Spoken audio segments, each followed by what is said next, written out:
Hello, hello. Sorry, I'm not really good at recording, apparently. So I'm trying to figure out how much volume one is to use while recording. So I hope I don't blow your ears out. I hope this doesn't have some sort of weird echo. And hello.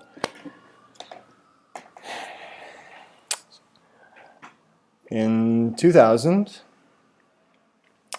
I was 21. Yeah. And I was snowboarding and I hit my head. So this is how I got retrograde amnesia. My first memory is waking up with a cold sensation on my neck on a mountain with the feeling like someone punched me in the belly and my head hurt. Because what I had done is, so I wake up and I'm on my back and I look to the right and I'm in snow, right? So that's how it started. A woman stopped on her skis next to me and said, "Are you okay?" And I was like, "Yeah, sure, I'm fine. Where am I?" She's like, "You're on a mountain, right? Captain Obvious here." "I'm on a mountain." I said, "Where am I on a mountain?" She said, "You're on Mountain High." And I was able to correlate. I said, "California?" And she said, "Yeah, California." Something about that seemed relatively proper. I don't know, familiar. So somehow I had this snowboard stuck to my fucking left leg, and my butt hurt, my stomach hurt, my head hurt, and I was really, really confused, and I was out of breath because I'd fallen back. Basically, I'd fallen back, going downhill, high speed on ice, and it was my first time ever snowboarding. I don't know, it might have been my first run, it might have been my second run, I really don't know. But apparently I whiplashed back and cracked the back of my head. I had a concussion. So,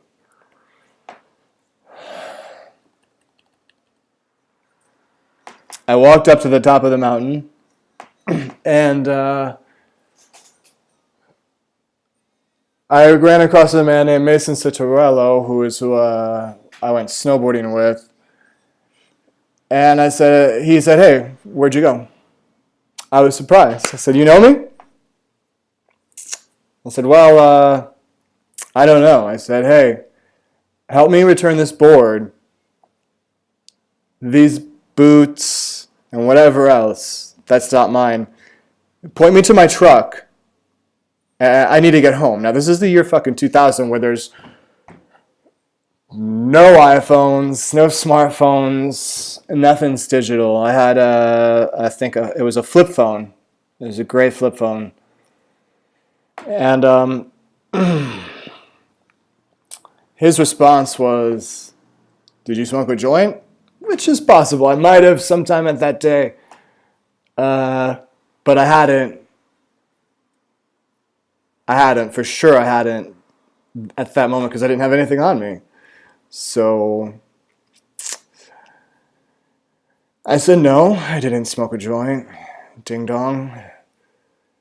And I said, "Well, pretty sure I didn't smoke a joint because I really had no idea." And he said, "Well, the place that we work at is right next to a snowboard shop, or a sports shop.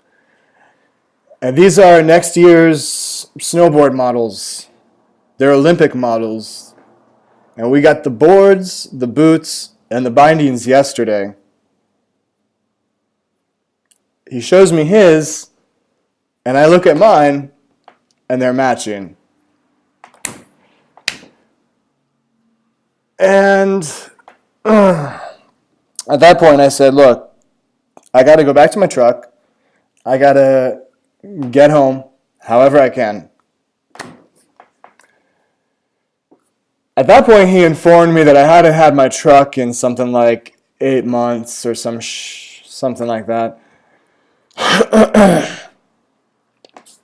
that we took a car, a Toyota Tercel, up to the mountain, and at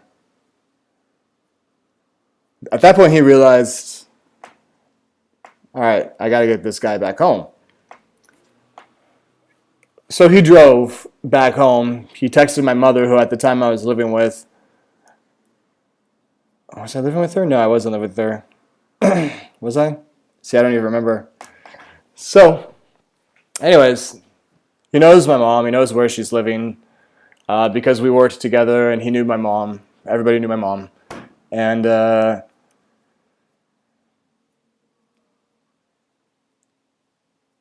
as we drive up to my mother's house, I see a lady standing there with her hands on her hips, giving that evil mother scowl, you know, like, what'd you do to my baby? What's going on? Protective mother mode. And we went to the emergency room where they deducted the fact that I had a concussion. But coincidentally, the doctor at the time was my friend's dad. My mother recognized this because his name would show up on the caller ID when my friend would call my house. That was the extent of technology, and my mom was pretty keen on it. So he said, yeah, you know, I actually recognize you. You've been to my house. And so I had to stop, you know, because, you know, people are telling you things left and right. And, where are we here? Sorry. I didn't know who my mom was. I was wondering, you know, where's my dad? And what happened? What was yesterday? Why can't I remember my birthday? Why do all these people know this information and I don't? I was able to recognize my name, I guess. And it wasn't... It was the addressing towards me that was recognizable. I was able to wipe my ass, thank God, and walk and talk. Fuck. You know, thank God. But I'm in the ER, and I have an entire nursing staff there. I have my mom there. I have this emergency room doctor there who's staring at me. Everybody's staring at me, and I have no idea. So I sat and I thought about it, and I thought about it, and I thought about it, and I thought about it, and I thought about it. And I worked really hard, and I got this kind of frame in my mind of an attic door with a little desk and a bong on it. And keep in mind, I was like 21, right? I think I was 21. I don't remember. And I explained that to him. He goes, oh yeah, you know my son. I'm like, well, you know, as crappy as it is, that's what I remember, you know. Whew, the anxiety I had over it was just amazing because I thought, wow, there's something there. So I get home to my mom's house, you know, and she's freaked out, and I'm just quiet as hell because I'm just, I just want this day to be over. Wake up tomorrow, things will be back to normal. And I get into my bedroom at my mom's house, and I look around, and it's a lot of... I don't know if you ever watched George Carlin. There's a difference between other people's shit and your stuff. And when it's other people's stuff, it's shit. And when it's your shit, it's your stuff. And over time, you accumulate all this stuff, and it's really shit, right? So I get into my room, and I'm like, what is all this shit? But it was my stuff. It was...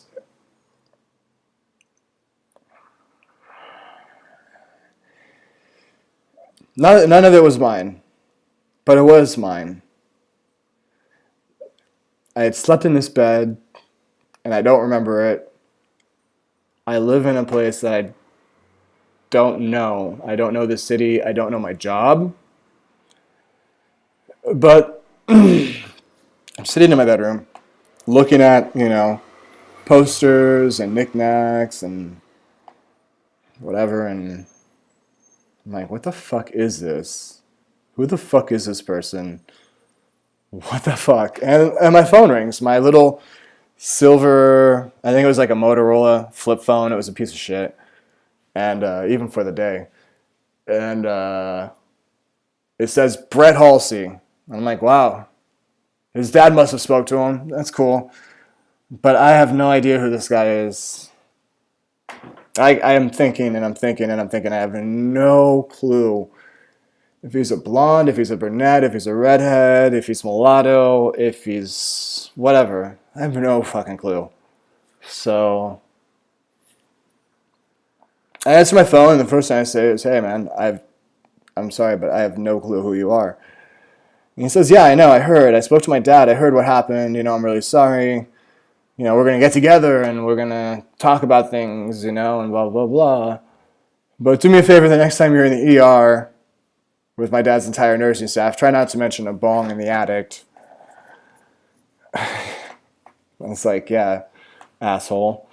That was a huge, and I think that was part of it. That's part of like something that annoyed me. It was, for me, that was a huge milestone. And for him, he's just kind of, nobody really understood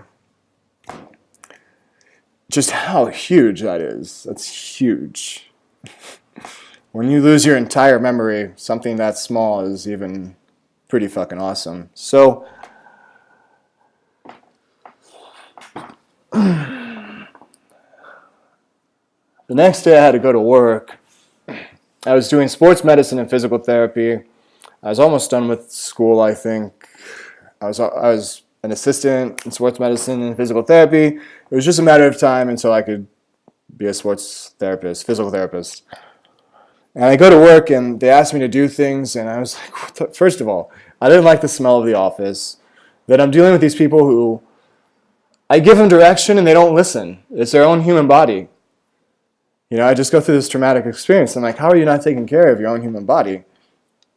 And I'm going to rewind for a second, in a minute, talk about that experience. But I'm at work the next day.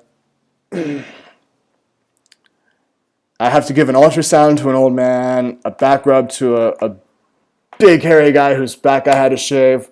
It was an intense experience only because, A, I didn't remember the place. I didn't remember what I was doing. There was still some it was interesting, like the nervous memory in the neural net was still, I could still do ultrasounds. I kind of understood them. I didn't understand the full sequence, but some of it. And that was what was frustrating too, is then my boss comes up to me with, so it's year 2000. Things must have changed. I hope they've changed. But if you're dealing with ultrasounds, you're dealing with small microwaves going into the skin to massage the muscle, essentially. And if there's bone, it creates kind of heat and pain, and so you have to diffuse this energy that's going there with something, because you have typically like fat or just muscle, but if there's just bone, you need to put something on it. So she fills up a condom full of water and puts it, she's like, you got to go through this, it'll diffuse it. And she's this little old lady and she's playing with it and she's giving this weird look, and I'm like, this sucks. This entire experience is terrible. This has to be a bad dream, right? Like, so at that point I wanted to have a cigarette. Sorry, I have music playing, I hope you can't hear it, but it's kind of keeping me focused. So I go outside to smoke a cigarette. I wasn't a cigarette smoker, but I had them and I was stressed. And I went outside and I smoked a cigarette, and I came back in and she was like, you can't smoke cigarettes. And I said, I can't work here, sorry. Because first of all, I didn't remember things. And then when she was telling me things that I had already learned, it was kind of frustrating. It was especially frustrating because I was like, why am I here? Why would I deal with this shit? Who decorated my room? Who the fuck decorated my room? Who is this person? Well, I had two jobs. I was also working in a restaurant at the time. And that was much easier to deal with because I can kind of zone out to a degree. I mean, you're a salesperson and you're selling food and wine and managing tables and flow, essentially. And that worked out because I didn't have to, I don't know. I was able to do it. And I needed, it's hard to explain, to just step back. You just need to step back and go, what the fuck? Because when my experience with hitting my head was I went out.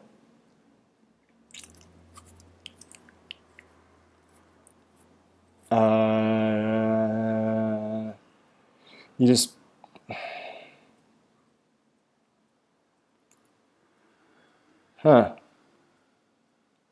It was like consciousness left the body, essentially.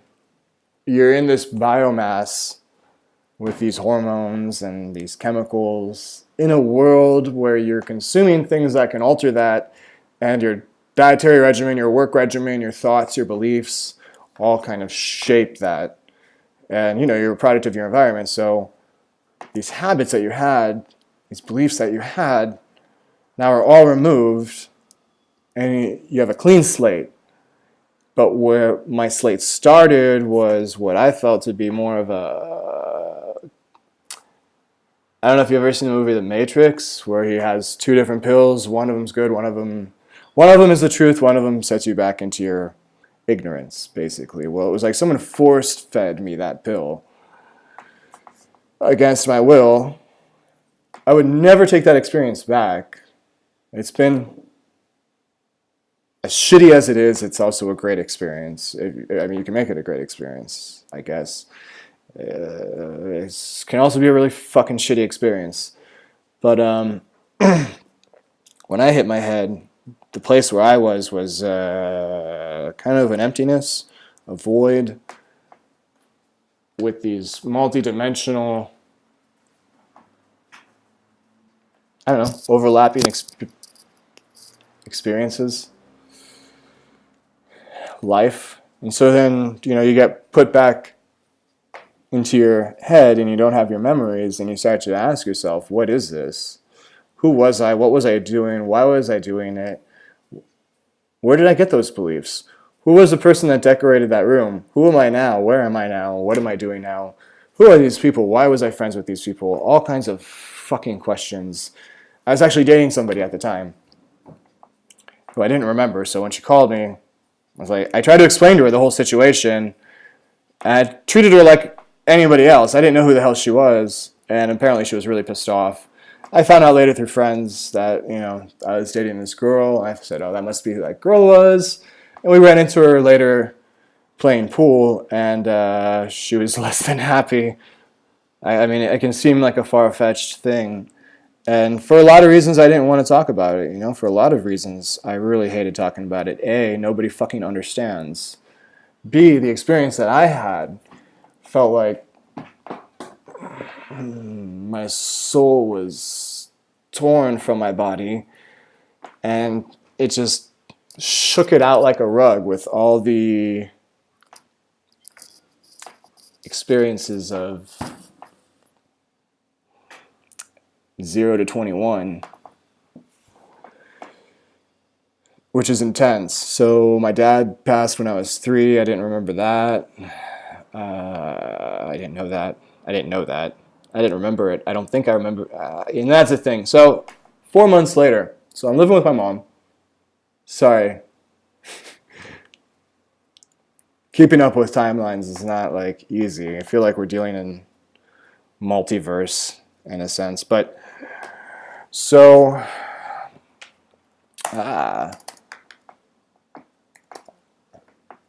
I've got a 7 gigabyte file at this point. All right. And my screensaver was on. So it took about 4 months. I had been living with my mom. I had smoked pot, but I didn't want to smoke pot. I didn't even remember necessarily that I smoked pot until my mom was pinching my money. And my friends, the small amount of friends that I'd spoken to, were really surprised that I was living with my mom because we were on bad terms. We had bad relations. And once I figured she was pinching my cash, I started to hide my cash. And there's things in your neural net that you remember and you don't remember, right? It's like reflexes that are just built in, Kind of like primitive instincts are there. You can't take away primitive instincts, even with amnesia, trust me. So I lifted up, I had a mattress, a box spring, a mattress, and a mattress as a bed. I lifted up one corner to hide my money under it, right? Somehow this had been my place to hide things in the past that I didn't even remember. And as I lifted up, there's marijuana. And I'm like, God, you know, I can't smoke that. My head's so fucked up. Like for months now. It'd been 4 months. And I'm just like, I'm thinking I'm going to wake up at any moment into my old reality, my old head. But I'm not. I'm not my old self anymore, but I still am. Right? There's two different me's. And so I walked instinctively down a block away into some weird random area to smoke this pot. Because I decided to at that point. I was like, you know what? I used to have the case of the fuck it's, or need to shed some fucks. And that's where I would go. And I didn't know this, right? So I sit down and I light a bowl.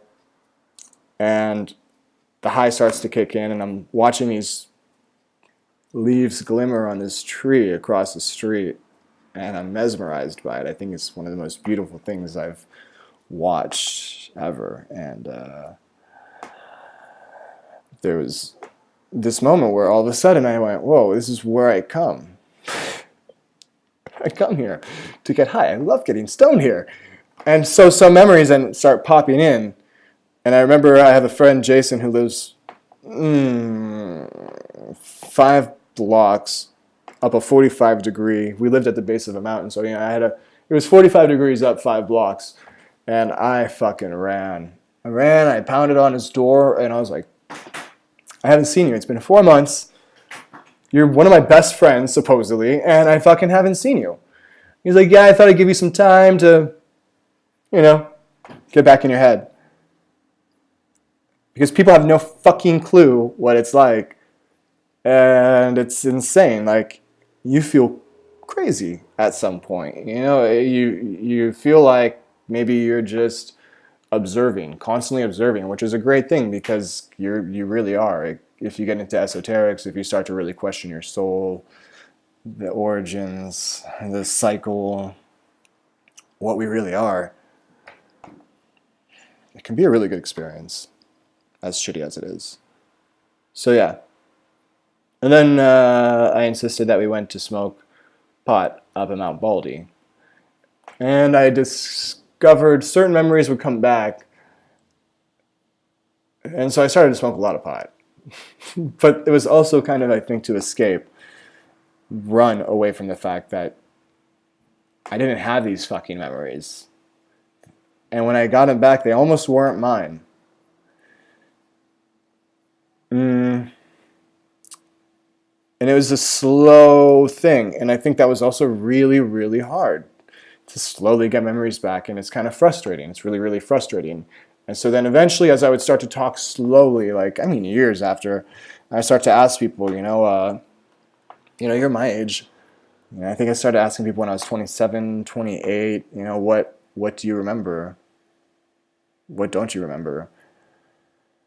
And there's definitely, gaps with people, but a couple weeks ago, I was talking about a couple adventures I had with somebody, and I thought, wow, that's so far-fetched. That's so unbelievable.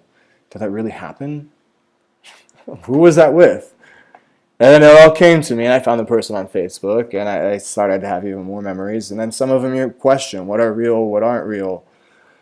What is real, and what isn't real? I mean, it's your memories. But it's more than just your memories. It's everything that created you, that you created in yourself, is gone. And it's really different. I think I covered as much ground as I could.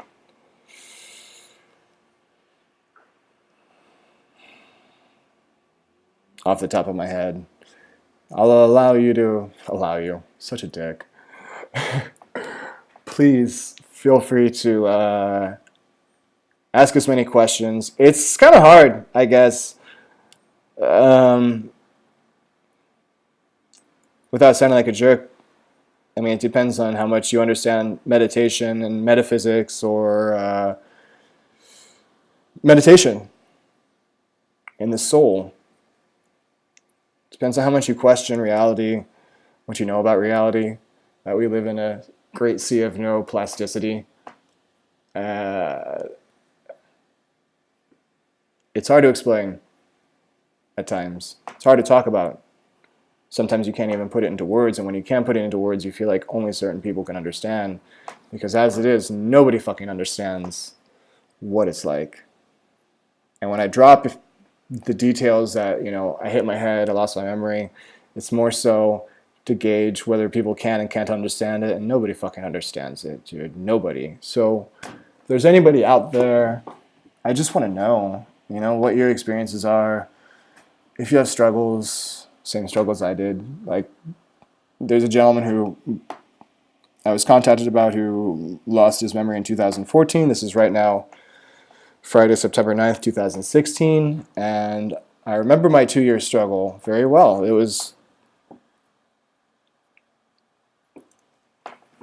It's hard to talk about.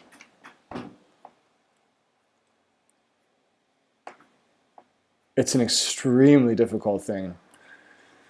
It can be, at least. And, at times you feel like you should always be thinking about it because it's all your fucking shit. It's you, but it's not you. So hopefully, if you find yourself watching this video because you have someone in your life where it's you, it's not the end of the world, right? It's like the first place you got to start. Hopefully this helps. Hopefully you can always reach out, My name's Christian. You spell my last name Berger. You can find me on Facebook or whatever at the time the current media platform is in the year 2000, whatever, 3000, 4000. And I'm an open book. There's so much more to it, but I feel like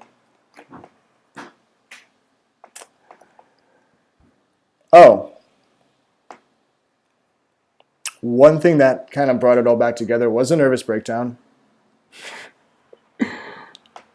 I guess after many years I realized there was a lot going on. Some crazy shit, right? So, fucking crazy. And I guess all this time in cumulative, this was running in the back, and it can catch up with you. So I want people to be able to let it off before you reach that point. However, when I reached that point, my brain did basically turn to sludge. I feel like I'm about 85% back from that right now. And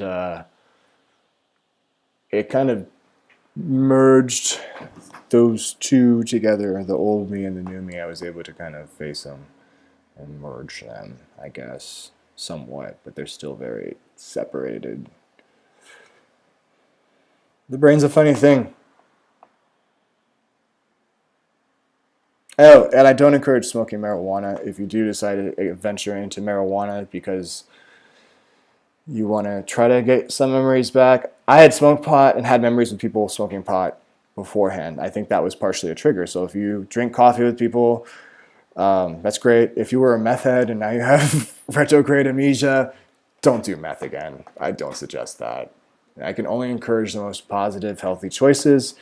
Sobriety, I feel, helps a lot because you're stuck with the real you, which I feel a lot of people are fucking losing anyways without retrograde amnesia. Sobriety, I'm going to put this in high, like big fucking letters.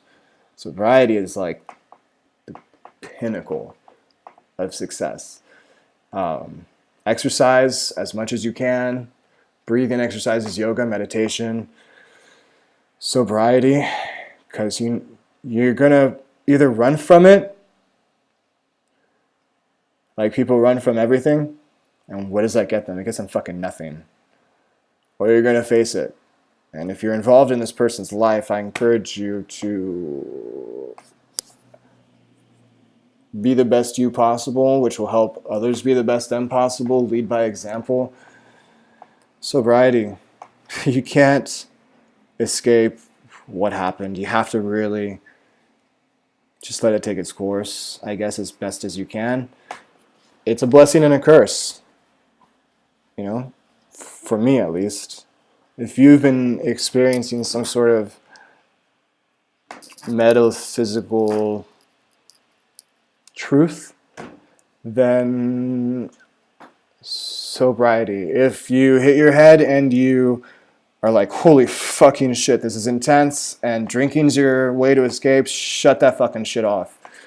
Get out into nature. Surround yourself with sober people. Exercise your body as much as you can. Oxygenate and energize as much as you can. Stretch as much as you can. I went to lectures on cognitive science a lot. UCSD has an amazing cognitive science program. They do amazing lectures. Cognitive science, John Assaraf, to get your positive beliefs back. Bob Proctor, paradigms, amazing. Things that should be taught to you. Plato, the Republic, your four virtues, the allegory of the cave, the allegory of the sun, philosophy, things that keep you. If you build a good foundation now, it'll make it easier. It makes it a much easier platform. It's made it a much easier platform for me to be able to come out and talk to you about this, to share this with you.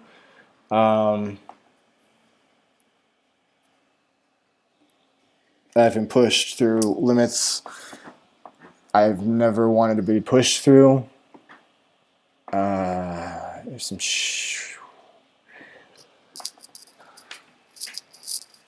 This is one of them. This is like the foreground of them. This is the base of them. You need to be on your toes if you've had retrograde amnesia. You need to be fierce and on your toes.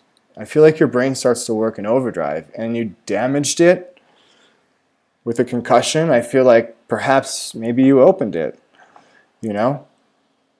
Or the experience helps you open it.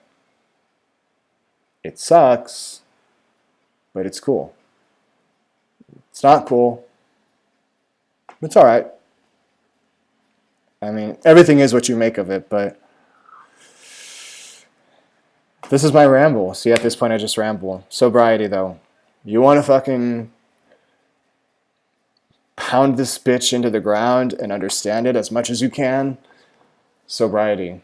If you've never hit your head and you want to understand life and see the truth of society and existence to the best of your degree, sobriety and meditation. Breathing exercises. Pranayama, Anulom Vilom is alternate nostril breathing. I would recommend looking into that.